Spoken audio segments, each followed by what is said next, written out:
bulundurdukları 360'tan fazla putlarının tek bir Allah ile yer değiştirmesinden korkuyorlar.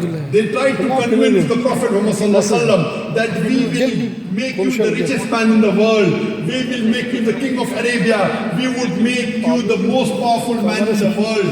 The only request was to give up preaching the message of peace, the message of Islam.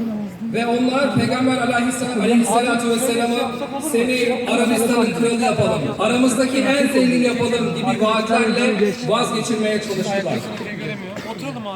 The Prophet replied that even if you give me the sun in my right hand and the moon in my left hand, I would not stop delivering the message of Islam of one Allah subhanahu wa ta'ala until I die. Arkadakiler de görmek istiyordu, onlar göremiyor. Ve Peygamber aleyhissalatu vesselam güneşi sağ elime, ayı ise sol elime verseniz dahi ben ölünceye kadar bu mesajı yaymaktan vazgeçmeyeceğim dedi.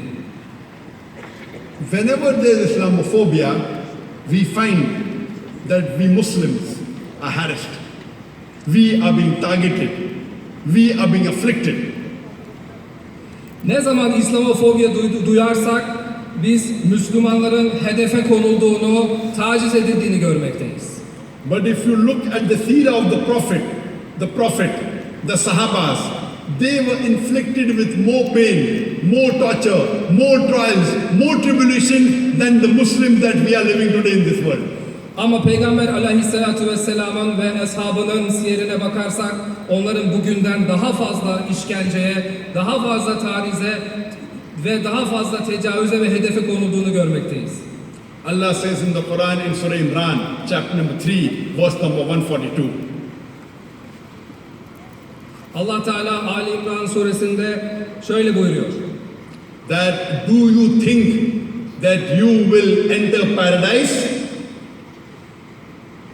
Yoksa siz cennete girebileceğinizi mi zannediyorsunuz? When Allah subhanahu wa ta'ala himself has not said who are the ones that will fight in his way or who are the ones that are steadfast.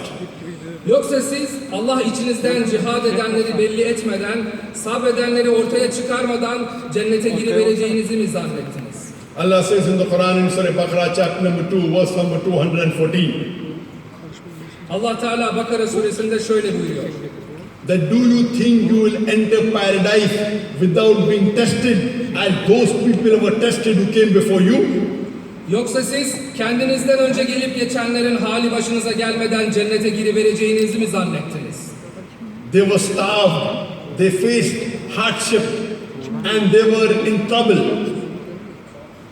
Onlar öyle yoksulluklar, öyle sıkıntılar dokundu ve öyle sarsıldılar ki until the messenger who was there with the believers and the believers said, when will come the help of Allah? And unquestionably the help of Allah is near.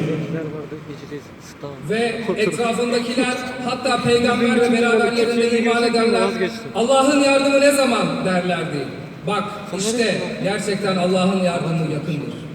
If you read Sahih Bukhari, volume number 5, in the book of Virtues of the Companions, hadith number 3612, Buhari'yi okuyacak olursanız here it says that the Sahabas, when they were persecuted by the kuffars, they approached the Prophet while he was relaxing and leaning his back against the Kaaba on his boot, on his cloth. Sahabeler kafirler tarafından işkenceye maruz bırakıldıkları zaman Peygamber aleyhissalatu vesselam Kabe'deyken yanına geldiler. And they told the Prophet that will you ask help for us? Will you pray to Allah subhanahu wa ta'ala to help us? Ve dediler ki bizim için Allah'tan yardım isteyecek misin? Bizim için Allah'a dua edecek misin? And the Prophet replied that those were the believers who, when a ditch was dug for them and they were put into the ditch and a sword was put on the head and they were made into two pieces, yet they were firm on their religion. Sizden öncekiler kuyular kazılıp testerelerle vücutları ortadan ikiye ayrılırken yine vazgeçmediler. Those were the believers of the past. When they were combed, their body was combed with iron combs and the flesh removed from the bones and the nerves and yet they were steadfast on the religion, on Iman. Yine sizden öncekiler vücutları demir taraklarla tarandıkları zamanda yine imanlarından vazgeçmediler.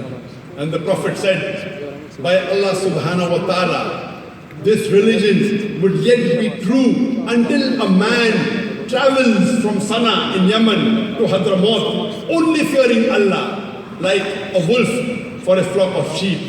And you are afraid now?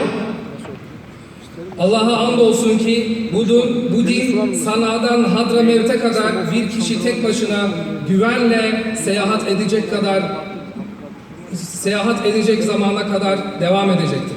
From this hadith we come to know that the Prophet was angry when the Sahabas came to the Prophet and asked the Prophet to pray for help. He said, if you look at the believers in the past, after so many trials and affliction and pain, yet they were steadfast, and you